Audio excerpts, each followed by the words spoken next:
Guys, welcome back to another episode of Always Making. We are joined in our basement by another talented artist here from the Salt Lake area. We are going to get into their conversation about everything they're passionate about in this art world that we live in. But before we do, like, comment, subscribe. It helps us out with the show here. And we'd like to hear from you guys as well. So leave a comment down below. But if you want to help the show out a little further, you guys can go join our Patreon. And that membership there sends 2 stickers your way if you sign up for that. And then we also have a couple things coming up. Today, if you're listening to this the day it launches, August 7th, we are actually at DIY Fest for all 3 days. We're going to be at the state fair or the Utah State Fairgrounds doing that show there. And then Christy's got our SOS stuff at the Mill Creek Market I forget public market. It's the 1330 Design Collective Market and Runway Show. So the market runs through the entire month of August at Mill Creek Common. And then the runway show is going to be Saturday, August 29th. And that is open to anyone to attend. So please check it out if you're at all interested. It would be so awesome to see some of you there. Yeah, it's open now. So the market's open now and the runway show is August 29th. Yeah, so you can go there. And then we do have 9th and 9th market coming up in the next following month after this one here. And we've got a few more things on the calendar. You guys can follow us on social media at Steadfast Rebels to keep updated with that stuff. But that is our housekeeping. We're going to get into the conversation. We are joined by Shanna from Space Babes Art. Thanks for coming down and having a conversation with us. Thanks for having me. No problem.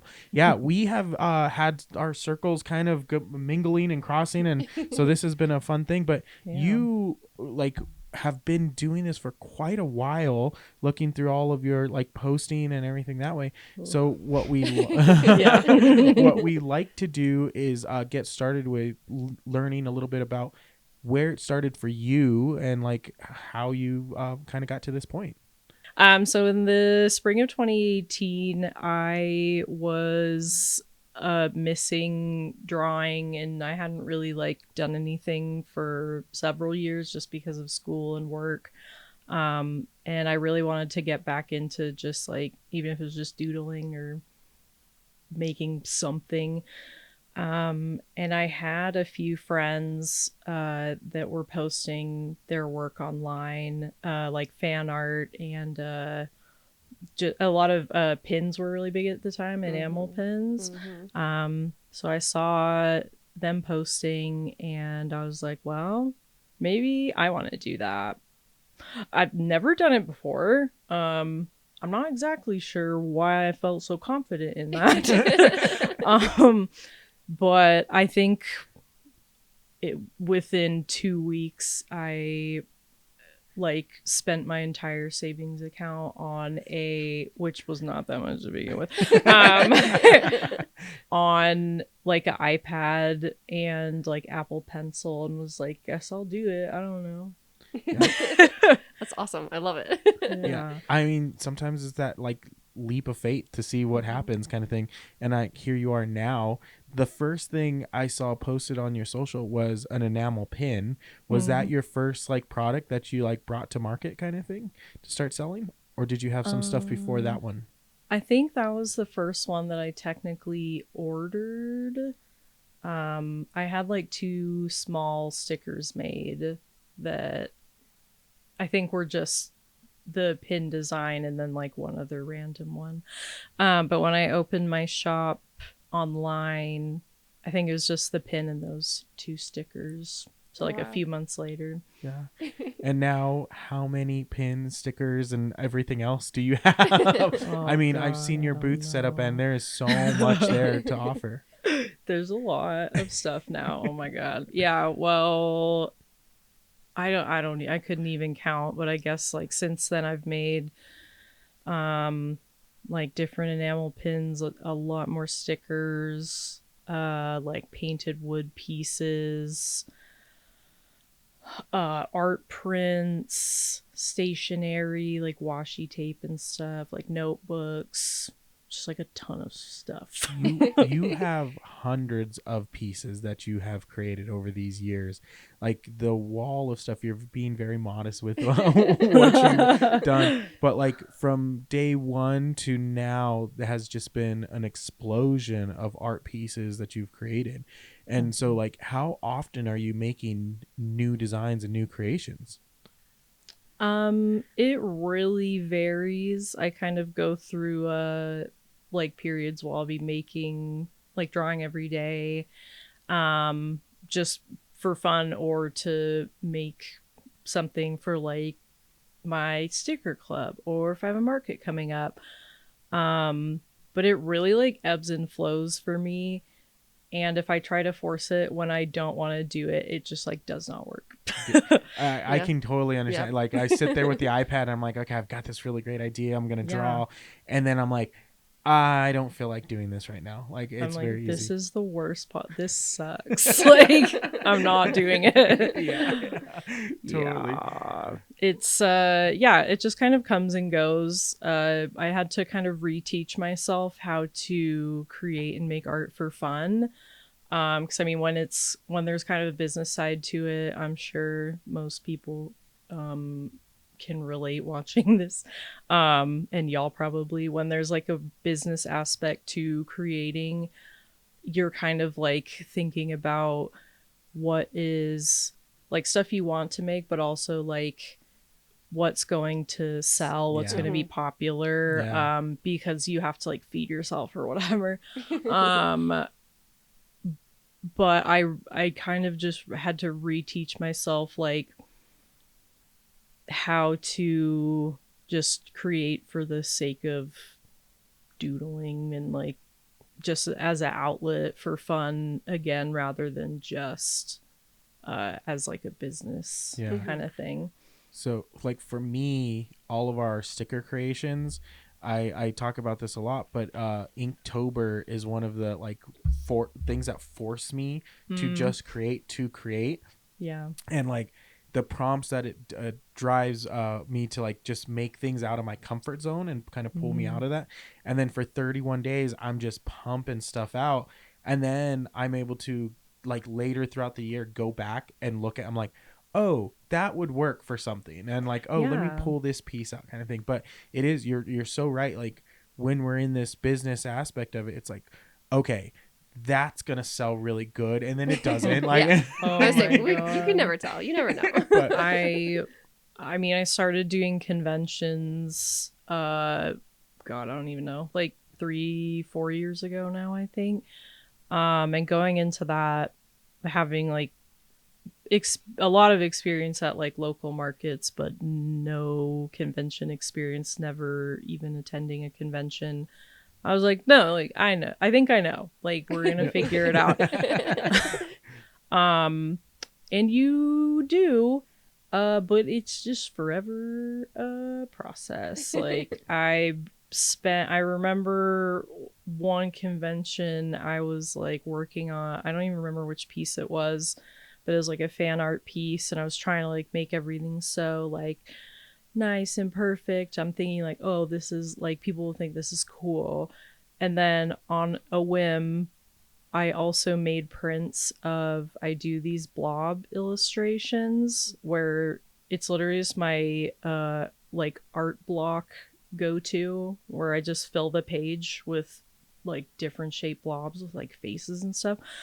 And I think I sold like way more of those. That I probably sold like one or two of the other piece, and everyone's like, "Oh, I like these things." Yeah. I'm like, "Oh my god." Cool. The one I spent like 10 minutes on versus the I'm one I like, spent this hours was on. literally scribbles. Yeah, you never know, but it's kind of fun to find out sometimes.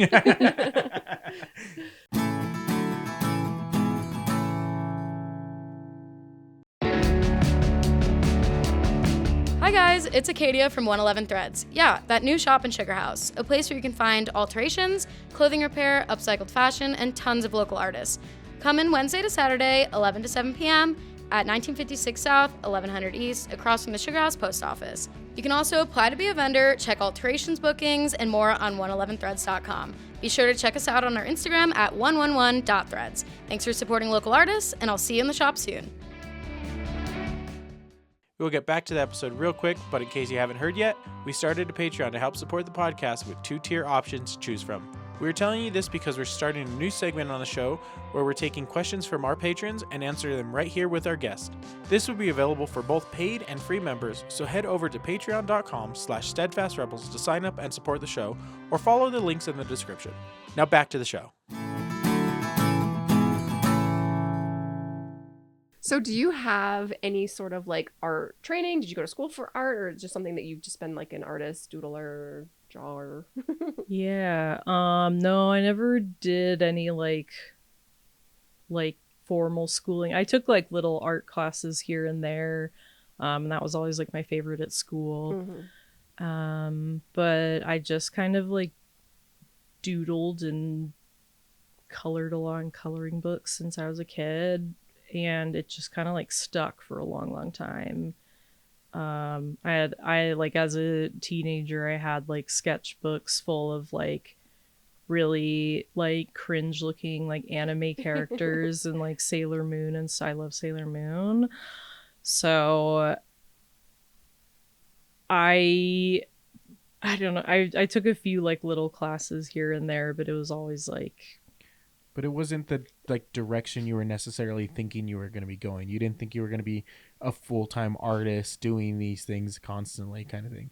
Like, No. Yeah. I did not. Yeah. No, I did not. Yeah, we have so many guests that come on and like that don't have any formal training. They're like, I was going to be a lawyer, and it's like then I like realized that sucked, kind of thing. Absolutely. And so yeah. like, it's that kind of back and forth. It's like I don't necessarily think anyone needs any formal like art classes to do this kind of artwork that we're creating, because it's all a self-expression kind of thing. But it like going back to the thing of like just creating something that was you and that sold better than the fan art kind of thing. I mean, it goes to like kind of every just time show, hey, like just create for your fun, just create for yourself kind of thing. And it's like that stuff. We like to say the people will find you kind of thing. That's literally what it is. Yeah. That's that's literally what it is every time. Yeah. I get surprised every time somehow. So So I like to go back and talk about market experience, because like a lot of the like things we try to help people like with that are like hopefully listening and like maybe getting into this whole world of it. But from your first market booth to where you're at now has like crazy changed for that. But how was your first market experience? Well, like what did that like? What do you remember from that? The first one I technically ever did was, I think it was like the Sugar House Farmers Market. I don't even remember like how. I think I was just looking up like farmers markets, local market, like just whatever, to see if anyone would like accept me. I rolled up with one of my longtime friends with like a table, 2 chairs, and like just like some stuff. I like everything was like laid out flat on the table, except I think I had like I think it was like a jewelry holder thing, one of those things that like spins around with like the little arms. Yeah, and I thought that was pretty good. So I actually did make a few sales, and people were very nice to me. But yeah, it was a pretty like chill first experience, I'd say. But enough to get you hooked to do more. Yeah.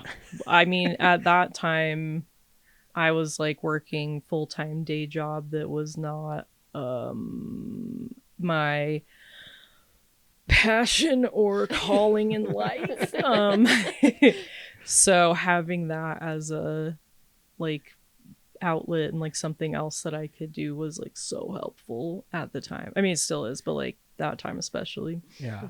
And then you've kind of gone down the where you talked about it, like convention path as well, as not just the farmer market or the art markets, but actually going into like fandom Comic-Cons and stuff, and also traveling to different states as well. You were doing that and doing a couple different events all over the place. But what was the decision? Because like you're saying you didn't really have any, like you never really attended like a comic book convention. What was the idea to kind of start selling at those? I have a few friends that are also like local artists that Sorry. We have a guest Baby coming goal. into the shot here. Baby Bonnie. girl, we want to hear from you, but you Yeah. can't. Sorry. I don't remember what you asked. How did I start doing like convention Yeah, stuff? comic book conventions and stuff like that. Oh yeah. I had like a handful of friends that did like FanX and kind of like a few conventions here and there. Some of them that traveled like just across the US. And I was at a different job at that point that I was ready to leave, unfortunately. But at that time I kind of had like a 9 to 5-ish schedule, and I was so burnt out and like so like sick of having like that kind of schedule. And like when I did have some kind of like creative projects or things that I could like oversee or manage, I mean, there's all like retail and stuff, there's always like somewhat like someone's your boss. Yeah. And you know, they're gonna tell you like how to do stuff or whatever. But I was just done. I was so tired of that schedule. So I thought about it and was like, well, I guess it's now or never. Like I just happen to be leaving this job. Like I can apply for stuff next year. I have local markets coming up. Like worst comes to worst, I just like get another job. Yeah. Right. Like, this is also before the market was like horrific. Mm-hmm. So I was like, well, I'll just figure it out. Yeah. And then traveled to multiple states to do different conventions. Have you noticed doing like comic book conventions to doing like art markets, like a difference in like vending like attitude? Like amongst the vendors or like the attendees or I mean all of it, yeah. I think it's the main change that I see that I always talk about is when I go to other states like California or Oregon, Washington, which is mostly where I go besides like here in Idaho. Sorry if anyone's from Idaho. But you know what I mean. I think like vending in terms of states, like vending in Utah is a completely different experience than vending other places. I haven't really been to other like conservative states besides that was so cute. Yeah, Bonnie's being vocal behind camera there, guys. She's so She cute. really wants to be in this episode. I can't even see her, I just hear it. It's so cute. Oh dang, what was I saying? Oh yeah, Utah is a different experience. Probably mostly based on like what I make. Like I have stuff with like some squares on it and like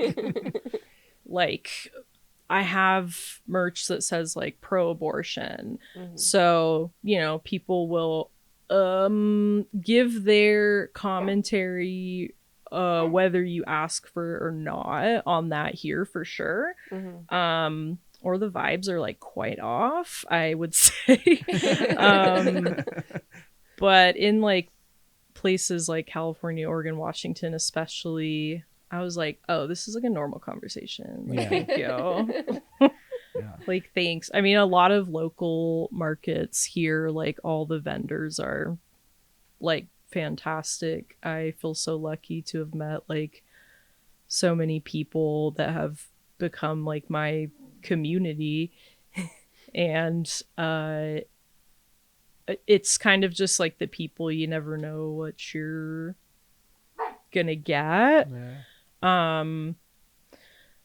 I would say there's a really fun like camaraderie between vendors. You just kind of have that shared experience of like suffering long hours with like one sale Yeah. and like like you go through like the good markets, the bad markets. But maybe the good markets were just like all about the friends we made along the way or something. Like, I don't know. Like, I think that's been the most important part for me is meeting like other vendors and local people who like want to doodle weird stuff too. Yeah, no, we definitely feel that. Yeah. With like StickerCon just like on the back burner right now, I'm still got the high from it. You were vending indoors for that event, and you had like a nice little section there in the store. But StickerCon is awesome concept that Jacqueline has come up with. Yeah. But you have a lot of stickers, like, and like Yeah. I like we had the conversation on Diner Booth with stickers, but I Mhm. want to have the conversation here a little bit, like why did you choose to make stickers and like continue making as many as you have made? I mean, I grew up in the 90s, a long time ago now. So I had like all of the like rainbowy, sparkly stickers Lisa and Franks like and yeah, all, like yeah. Lisa Frank and even though I hear that's an evil company. Yikes. But like just like the roll stickers that you would get off the Yeah. wall. I would like ask my mom to go to the sticker store, which I think was like the craft store. Yeah. I don't know, like I don't remember where we would go, but she'd be like, "Yeah, you can pick like one," and I'd rip off like two and be like, "Oh no." Yeah. Stu came off. That was a shit. You say the sticker store, and that like reminds me like of childhood memory of like actually like if it was a craft store or not, I don't know, but yeah, the rolls of the stickers and like going in and like tearing off a little like the whatever little section of it. Yeah. But I don't remember what that store was either. Yeah, I'm like, they probably just had them like everywhere, but Yeah. I don't remember. But I loved those and like kind of the I remember having so many of these like confetti ones. I think they were for scrapbooking, but it was like just all different pieces of confetti, and I would like find that everywhere. They're so cute. But yeah, so like turning out and like making stickers, like you made the enamel pins at the time. It was very popular. It's still very popular. There's so many pins out there Yeah. to collect. It makes it hard to like have the different collections of stickers, pins. I love patches, so I have a bunch of patches, but it's like there's so many options. But like, what was the decision that said, you know what, I'm gonna go like this hard into the paint with stickers? Probably like price point at that time, because I was still kind of figuring out like what I was even gonna make and do. And I mean, compared to other things, they're like fairly affordable to make. And I just kind of like them. Like, I don't know. They're just like kind of fun. I've always had like a fun little collection. But it's also like an easy way to support like other artists in buying that, just because they're so like affordable. Sometimes a lot of the time I'll go to like a market or something and I want to buy like literally everything that is there from everyone, and I can't do that. There's only so much wall space for like big pieces and everything. Yeah. Yeah, I get that. So like I was like, well, Stickers. $4 Yeah. is not that much, but like times 100 booths, yeah, it gets a little rough. Yeah, I just like that it's just like a tiny little piece of art. It's affordable. It's like a fun little guy. Like I had sticker books as a kid. I loved those. now that's kind of like a thing again. It's just like fun. Yeah. It's just fun. That's an easy answer. Yeah. So let's talk a little bit about your art process then, with creating, like you were talking about like the pin, also you made it into a sticker, but when you're actually creating a piece, what does that kind of look like? How does your like process to go, hey, I'm going to make this thing and like turn it into something?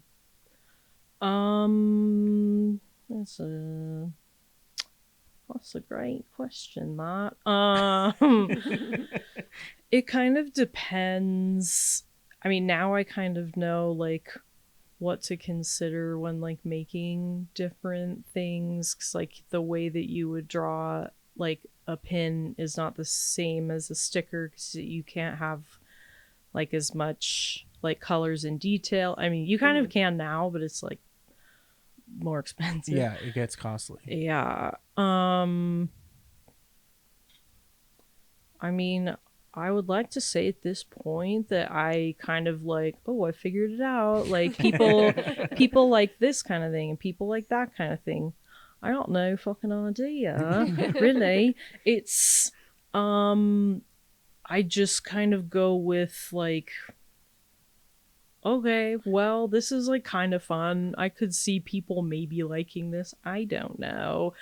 And that's a more like affordable way to kind of like test out a design or a product. Because then if that does like really well as a sticker, I might do like a print. Or I haven't really made pins in a long time because of tariff stuff. Yeah.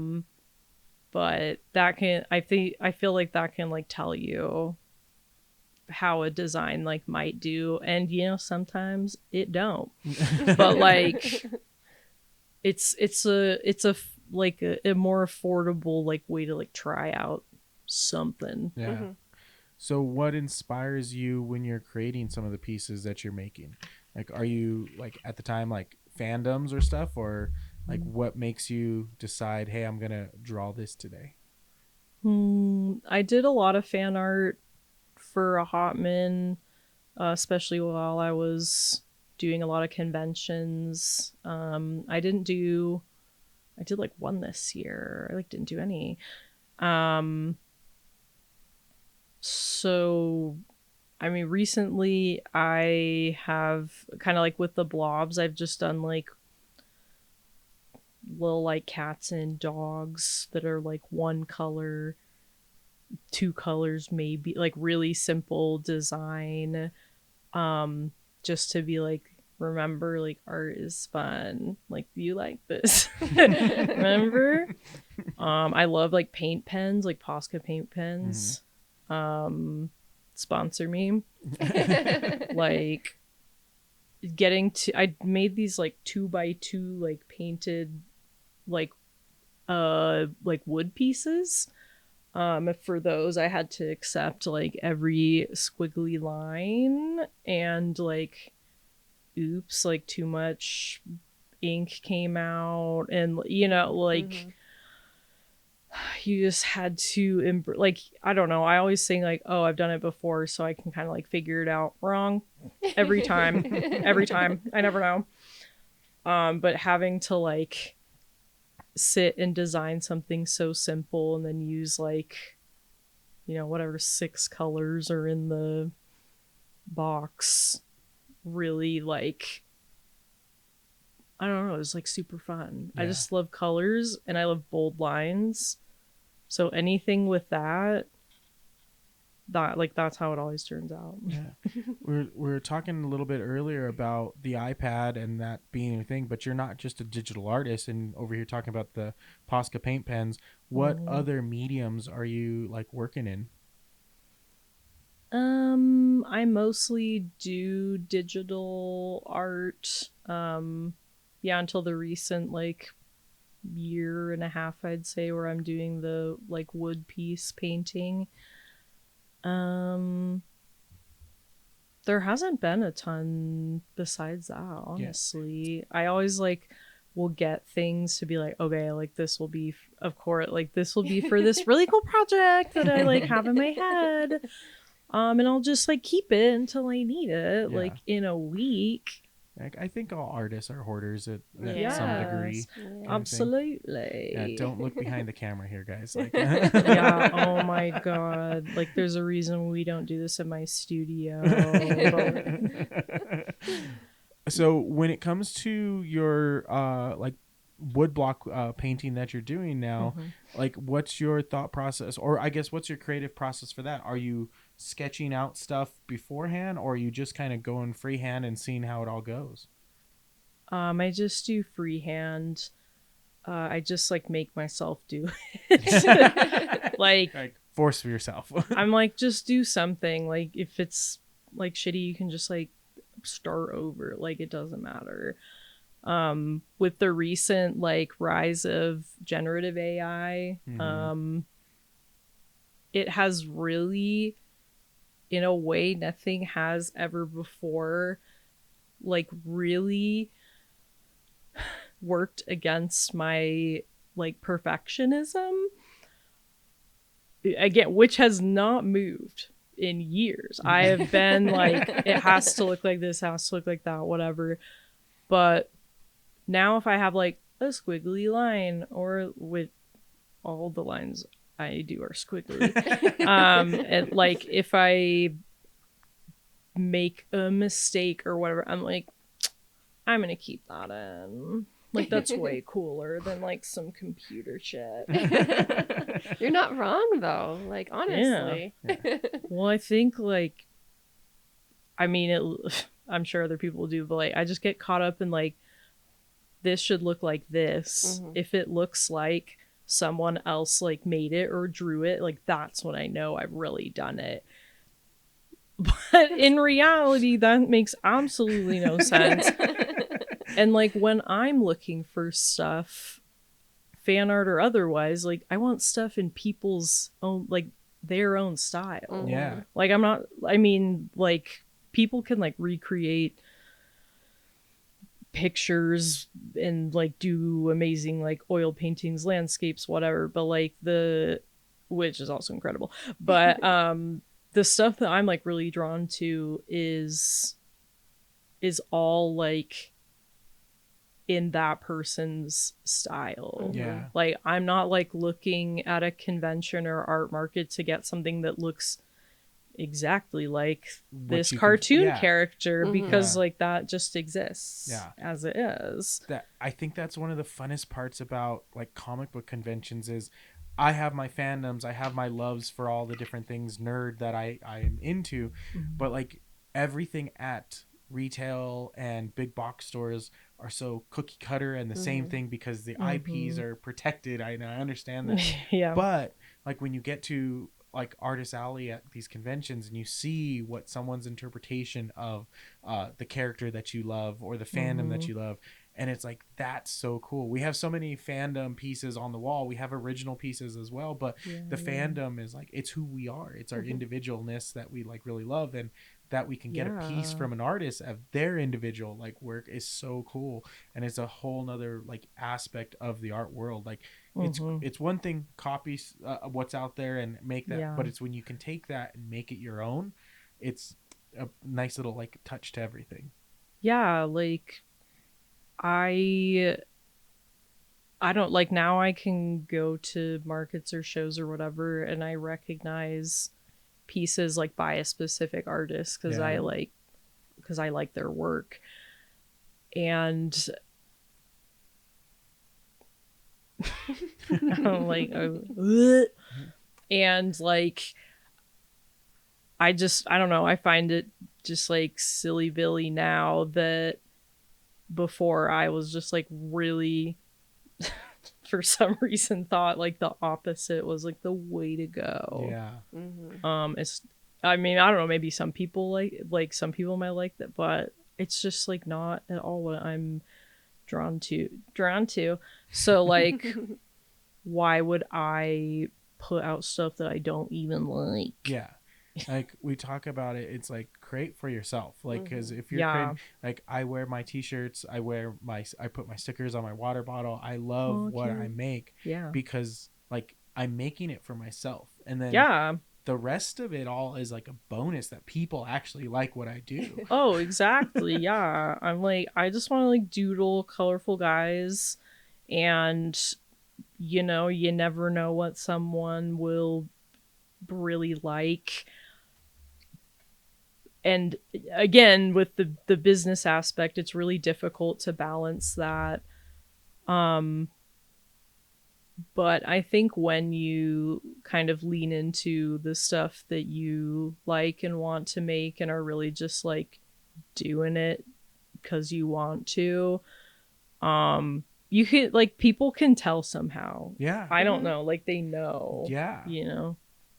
There's a genuineness, like when you walk into, I think a artist's booth at like these markets, like when you see something there, like we go to so many shows, whether we're vending or we're not, we go and look at stuff, and you can kind of see what people are trying to do, that they're just creating to try and make a buck, and then you can see the people who are creating because they're passionate about what they're doing. I think it's pretty easy and obvious for most people. Yeah, and I think at the same time, like, shout out to the people who are like using or like drawing or creating things just like because it's popular. What, like, I get it, I respect the hustle. Like, go off. I just think it's so funny to have that mindset be like so strict and then be like, huh. Yeah, like that light switch kind of flipped off or flipped on, and realized like, oh, it doesn't have to be like this way. And sometimes, like for me, I can look through all my pieces and I can see my touch on it, because it's like, oh no, this is how I wanted this to kind of be. Yeah, even though I'm trying new styles, new things, I always feel like I'm like, I go back to that same like brush in Procreate, or that same like stipple effect or something like that. And there's I laugh because I'm like, when I see all these documentaries and I see all these like YouTube like videos and stuff about artists talking about other artists and like finding their signatures, I'm like, oh, that's weird, because now I kind of realize like, oh yeah, I kind of do that. And that people, if people studied what I was like making, they'd be able to pinpoint the things that I was just like not realizing I was doing. Yeah, I also cannot quite pinpoint that thing with my own stuff. I'm like, is it just like you do it so you don't like realize, like you don't know? But like people will say like, oh, like I like your style, and I'm like, I don't even know what my style is. Yeah, right. Color, like, yeah, lines. But then you start going into it, and it's like you like a certain line weight that you like, exactly. Yeah, like, and then there's certain colors and like tones of those colors that you kind of like gravitate to a lot more. And so it's as you like do it more and more, you realize like, oh, I'm doing exactly what all these people are talking about that like other artists do. I'm like, no, not like them though. not as good as them though. Well, and so that's the artist imposter syndrome that we all deal with and everything. Always. Because like we sell hundreds of pieces a year, like with 2 people, and we still have this idea that like we're not good enough in that sense. Oh, and, like, it's such a tough like critique that we have on ourselves. It's funny because everybody we talk to has the same critique. Literally everybody. it's like yeah, like you're incredible, you're amazing, I love your work, you don't talk bad about it, like never do that in front of me, like I love everything you make, you're amazing, you're incredible, baby gorgeous angel. And then you're like, not me though, I fucking suck. What are you talking about? Me though, no. It's so true though. I think a lot of people would agree that like we are our own worst critic. Like I know it's true for me and my sewing. Like I don't draw like you guys, but like I think everybody feels that way about their own work. It's like, oh no, but I can see how like imperfect that seam is, and oh my gosh, look at that, like, you know.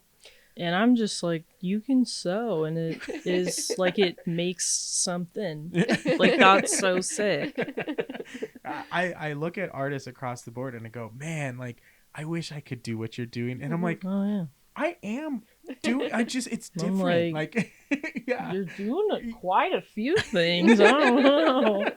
it's so different. But like, we get lost in our own heads with that thing where it's like, Yeah. like you look at other booths and you're like, man, those pieces are really cool. But I think that's also the artist in us appreciating how much effort goes into all of those different works of art that people are creating, and we know it because we're living it. Yeah. We just don't know how to accept that we're doing it like ourselves, kind of thing. You're like, oh no, I don't spend that much time. I don't know. I like suck. And you're like 10 hours on one piece. Like, I don't know. I think it's a lot of it is also once you're in like the business, like market convention kind of space, like I catch myself all the time being like, well, you know, I didn't sell as much as this person, or like my numbers aren't where I'd like them to be compared to other people, or like, I mean, like capitalism fucks us all, you know, like I think it's that aspect is so hard to like let go of because we like can't, because we live it. And I have this conversation with like so many people all the time at conventions and markets. And I'm like, you just have to remember, like, if you don't, like, it's the your people find you, or you find your people thing again also. Yeah. It's just like, you just gotta do your thing and just fucking keep going. And I don't know, you might not like go viral or make $1 bajillion or whatever, but like you're fucking doing it. That's the thing that everyone has to keep in that front perspective, is that you are doing it. Christy talks about like always comparing, like not to compare ourselves to others, because like so you say it better than I'm saying it here, but it like we're at different points exactly where we're at with all of it. And so like I the idea of viralness is such a like a cliche of what it is. Like I just want to make, I just want to create, I just want to do things. And like if it's one person like who comes into the booth and is super stoked about the thing, I can walk away from that day going, oh, like that was really cool experience. I'll ride that high for a week after, for sure. Yeah, I'm still riding the highs. Like, it's so great that like you can like you put it out there, and it's I say it on here that you're very vulnerable in a situation that like you don't know, you're not confident in your stuff, and you put it out there and don't know what people are gonna like gravitate to, and then all of a sudden you walk away from a show, and like you said, your first show you made some money kind of thing, and you got so excited. But like we don't have always the best shows sometimes, but what I have to keep in my perspective is the people that came through saw something that I made and were super stoked about it, and like help support by buying it and like taking something with them. And now it's in their, maybe on their water bottle, maybe like hung up in their house, or maybe they're wearing a t-shirt kind of thing that I printed. It's such a like a perspective that it's really hard as an artist to like sometimes get to that point of understanding that like, oh, for sure, it doesn't have to be a $10,000 weekend at a convention like to be successful. Like that'd be nice. It'd be cool. But it's not for that's that not doesn't the main happen for thing. everybody. But like not for everybody. But how many experiences have you had at those conventions with people who've walked up and like really stoked to get something from you, or just see something? They might not even buy anything. Oh yeah, like I remember when I first started, like literally the first few markets I did, I had, or I still have some of the designs, but like I have like the future is non-binary, like stickers and pins and patches, and just like stuff that says like I'm gay. And like I did some markets where I wasn't sure how it's gonna be how perceived. that was gonna land, because it was just like not in Salt Lake proper, but having like so many people would come up to my booth and say like, oh, can I ask you a question? Like I have my kid just like came out to me as trans or queer, what, like, can I ask you like a little bit about that? And like I want to like support them in my maybe like a small way, just so they know that like I'm there. And having those experiences especially like changed all of it for me, I think. Like I was like, it's like that's why you fucking do it, bro. Like shit. Just like having, I guess like having something that like you made that people will like ask about in terms of like your experience in order to like better understand, or like with like their own self and their own life, like that's crazy to me, or that's wild. Yeah, you're changing people's perspective of what is the norm by being just a voice, and it could be just a small voice, but like the more people who make that small like little gesture goes a long ways to make things better for the whole community that we're in. So it's a huge thing. And yeah, those kind of like experiences are like, I think, what keep us like going with these different shows.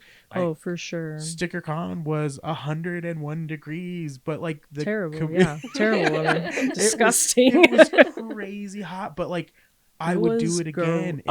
Yeah, like we do. Once, if but that's why said it's only we're doing once it a year, tomorrow, like I'm there. Like, oh, absolutely. That's the thing, because not only are the vendors so awesome like that we're there and at all the other shows we do, but the community that comes through like is so awesome to see. And like those kind of stories make such big impacts.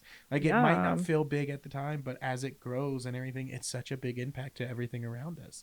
Like maybe it's one interaction, maybe it's one small thing, but it's like, is it though? Yeah, because that just builds, that keeps you going. That other person, at least for like 2 seconds, like, wow, sick, like you know, like I remember before I came out, I would wear like I got a little enamel pin of like the bi flag, or like the, I don't remember which flag it was at the time, as it were, you know, it's all spectrum relay. But I would wear it like on the other side of my like jacket lapel, because I was like not ready to be like open about it. Be out.